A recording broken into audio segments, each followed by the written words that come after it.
दो contracts leak हुए हैं। एक हुआ है मेसी का और दूसरा हुआ है पीके का। ठीक है। और काफी ज्यादा रिएक्शन आ रहा है। लेकिन क्या ये बहुत कोई बड़ी न्यूज़ है? ऑब्वियसली न्यूज़ बड़ी है बिकॉज पीके और मैसी जैसे जो नाम है वो इससे कनेक्टेड हैं। ऑब्वियसली जिसने रिपोर्ट किया है मुंडो ने, उन्होंने बहुत पैसा कमाया होगा ये कॉन्ट्रैक्ट लीक करके। ऑब्वियसली कोई अंदर का बंदा या कोई ऐसा बंदा होता है जिसको सबसे ज़्यादा इन्फॉर्मेशन होती है क्लब के अंदर, जहाँ से ये चीज़ें लीक होती हैं। तो इसमें सारी चीज़ें इन्वॉल्व होती हैं। लेकिन मैं उन चीज़ों के अंदर नहीं पढ़ना चाह रहा कि किसी ने जानबूझ के लीक करवाया या फिर या जानबूझ के नहीं थे, तो उसमें डिस्कशन में नहीं पढ़ना चाह रहा। लेकिन मेन मेरे लिए जो डिस्कसिंग पॉइंट है कि क्या मतलब क्या प्रॉब्लम, मुझे ऐसे समझ नहीं लग रही कि प्रॉब्लम है क्या इसके अंदर, राइट? क्या आप जो नंबर्स कोट हो रहे हैं उससे प्रॉब्लम है आपको? तो मुझे ये समझ नहीं लगती कि प्रॉब्लम इसके अंदर है क्या। टू अब पहले पीके की बात कर लेते हैं। तो अच्छा, इन इस केस के अंदर मैं दोनों को डिफेंड करता हूँ, उसकी रीजन मैं आपको बता देता हूँ।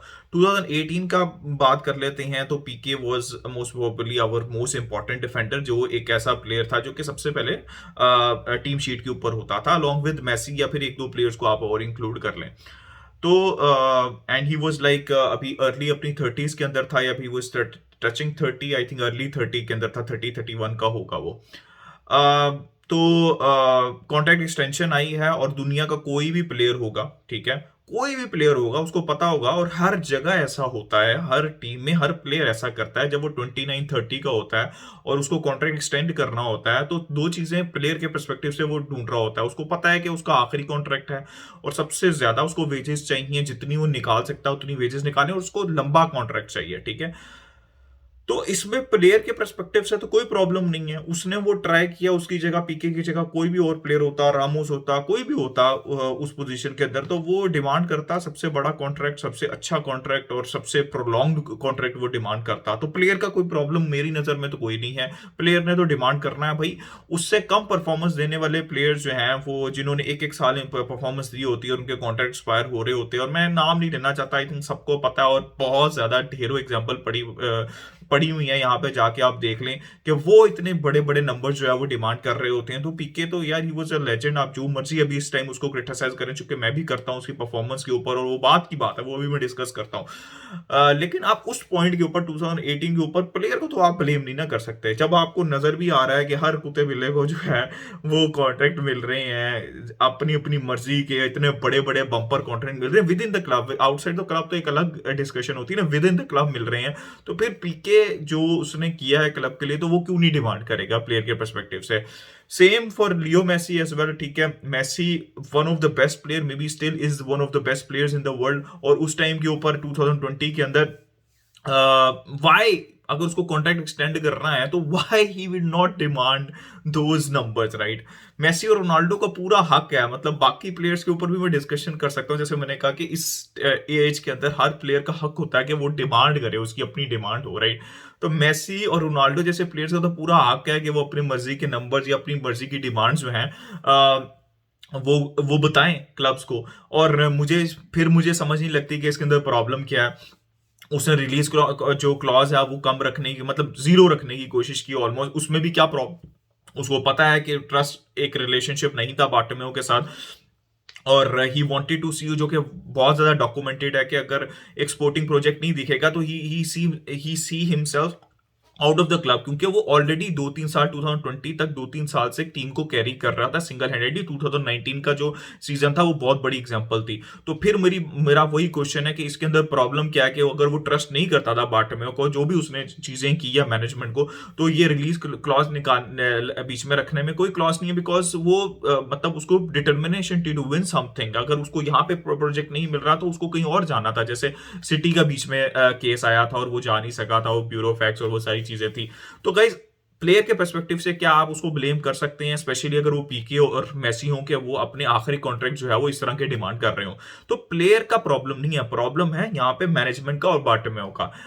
हमने बहुत से क्लब्स में देखा है कि जब प्लेयर 29-30 में पहुंचता है तो वो इस तरह की वेजेस या सारे कॉन्ट्रैक्ट डिमांड कर रहे होते हैं। अगर रियल मैड्रिड की परफेक्ट एग्जांपल है, क्या रामोस डिमांड नहीं कर रहा था? क्या रोनाल्डो नहीं कर रहा होगा? क्या राफेल वेरान नहीं कर रहा था? क्या कैसेमीरो नहीं करना था? उसने उसने भी करना था। तो यहाँ पे मैनेजमेंट का रोल आता है कि वो क्या डिसीजन लेती हैं। क्या बार्टोमेउ को चाहिए था कि वो एक स्टैंड लेता, वो स्टैंड ले ही नहीं सकता था। उसने इतने उल्टे काम किए थे, इतनी ज्यादा करप्शन की थी कि वो अब इन दो प्लेयर्स के अगेंस्ट तो स्टैंड ले ही नहीं सकता था। तो उसको, जैसे वो पहले ही प्लग होल कर रहा था, उसको एक फेमस डिसीजन लेना था, उसको एक इनफेमस डिसीजन ही लेना था। और जब वो बाकी प्लेयर्स को रोक नहीं सका, जैसे अभी अब लपोटा जिस सिचुएशन में वो सारे प्लेयर्स को कह रहा है कि भाई इससे ज्यादा वेजेस नहीं मिलेंगी, तो वो बड़े प्लेयर्स को भी कह सकता है, ठीक है। और उसने लेवेंडोस्की को भी कहा, लेवेंडोस्की को ज्यादा बड़ा कॉन्ट्रैक्ट मिल सकता था बायर्न में रादर देन इन बार्सिलोना।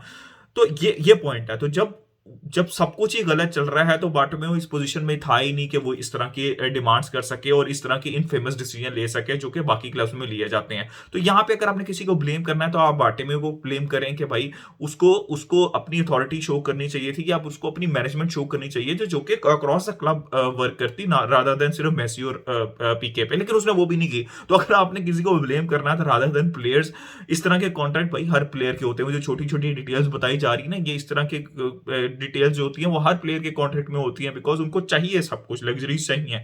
तो इस सारी सिचुएशन के अंदर मैं तो एटलीस्ट प्लेयर्स को तो ब्लेम नहीं करता, उस पॉइंट के ऊपर मैं बार्टोमेउ को ब्लेम करता हूं कि जब आपका रिलेशन ही नहीं अच्छा, मेसी का रिलेशन बिल्कुल भी बार्टोमेउ से नहीं अच्छा था, तो वो क्यों जाके कहेगा, ना उसको कोई कह रहा है कि आप वेज कट लो या कुछ करो, तो वो क्यों जाके बार्टोमेउ को कहेगा, जब वो सबको बड़े बड़े कॉन्ट्रैक्ट डिस्ट्रीब्यूट कर रहा है, और वो खुद जाके बार्टोमेउ को कहेगा यार मुझे लगता है कि आगे जाके कहीं आपको सुनने को मिला था बार्टोमेउ के एरा में कि हम फाइनेंशियली डिजास्टर की तरफ जा रहे हैं, कोई नहीं आपको ये बताता था। जब वो अपने मुंह से नहीं ये बोलता, लेपोर्टा के अंदर तो हमें देखने को मिला ना कि यार वी आर फाइनेंशियली थोड़ा सा हम प्रॉब्लम के अंदर हैं, we need this we need that, लेकिन आपको बार्टोमेउ के एरा में कुछ ऐसा नहीं दिखता था। तो मैसी पागल है कि वो खुद जाए और उसको कहे कि नहीं मुझे ऐसा लग रहा है कि 2 साल बाद हम बैंकरप्ट हो सकते हैं, तो मैं इतनी ज्यादा वेजेस जो है वो नहीं लेता, मैं इतना बड़ा बम्पर कॉन्ट्रैक्ट नहीं लेता, तो क्यों ऐसा करेंगे वो, तो समझ रहे हो मेरी बात। तो ऐसा नहीं होता। तो आपने, अगर आपने ब्लेम करना है तो आप बार्टोमेउ को करें या उसकी मैनेजमेंट को करें। अब ये तो हो गया जहां पे मैं प्लेयर्स को सपोर्ट कर रहा हूं। अब दूसरी जगह पे आप आ जाते हैं जहां पे मैं प्लेयर्स को सपोर्ट नहीं करता, या मैं देखना चाहता हूं और उसके बाद मैं सपोर्ट करना है या नहीं उस पर डिसीजन करूंगा। अब मेसी पिछले, जब मेसी छोड़ के गया था बार्सिलोना को, तो it was very well documented, he was very ready to take 50% wage cut, right, जो वो सैलरी ले रहा था। इसका मतलब है कि मेसी रेडी था, लेकिन वो हो नहीं पाया था, and we went to PSG, और वहां पे तो उसको नॉर्मल वेजेस जो कि वो डिजर्व करता है वो उसको मिल रही है वहां पे। पीके ने अभी तक, अलॉन्ग विद बुस्केट्स की बात कर लें, अल्बा की बात कर लें, आप फ्रैंकी डियोंग की बात कर लें, इन्होंने अभी अपनी वेजेस डेफर्ड कराई हैं, इन्होंने वेज कट अभी तक नहीं लिया। अब मैं इन प्लेयर्स को, पीके अगर वो रिटायर हो जाता है और या फिर वेज कट लेता है, अगर रुकता है वो नेक्स्ट सीजन, तो आई वुड से कि हाँ यार, अब प्लेयर, जब जब मैसेज क्लियर है तो प्लेयर क्लब के बारे में सोच रहे हैं, तो मैं उसको भी प्रेस करूंगा। लेकिन अभी मेरे लिए क्रिटिसिज्म है कि क्या आपकी परफॉर्मेंसेज वैसी हैं पिछले इतने साल से जितनी आप वेजेस जो है वो डिजर्व करते हो, या फिर वेजेस जितनी ले रहे हो। So that's a question mark. PK पे क्रिटिसिज्म मेरा यही है कि क्या वो वेज कट लेगा, क्या वो, जब उसने अपने मुंह से कहा था कि अगर एक नई जनरेशन आएगी और अगर एक प्लेयर्स रेडी होंगे उसकी पोजीशन लेने के लिए, तो I will be the first one two step away, तो क्या वो काम करेगा या नहीं करेगा।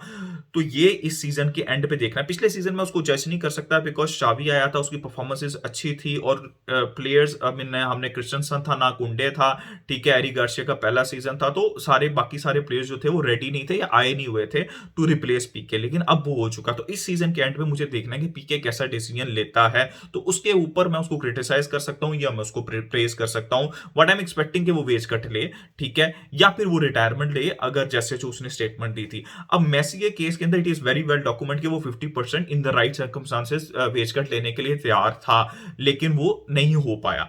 अब मेरे लिए इंटरेस्टिंग चीज ये है कि अगर डिपेंडिंग के बारसा मेसी के ऊपर जाती है और मेसी बारसा आना चाहता है, तो क्या वो वेज कट लेता है, क्योंकि जो पीएसजी उसको ऑफर कर रही है या कर सकती है आगे, वो बारसा नहीं कर सकती।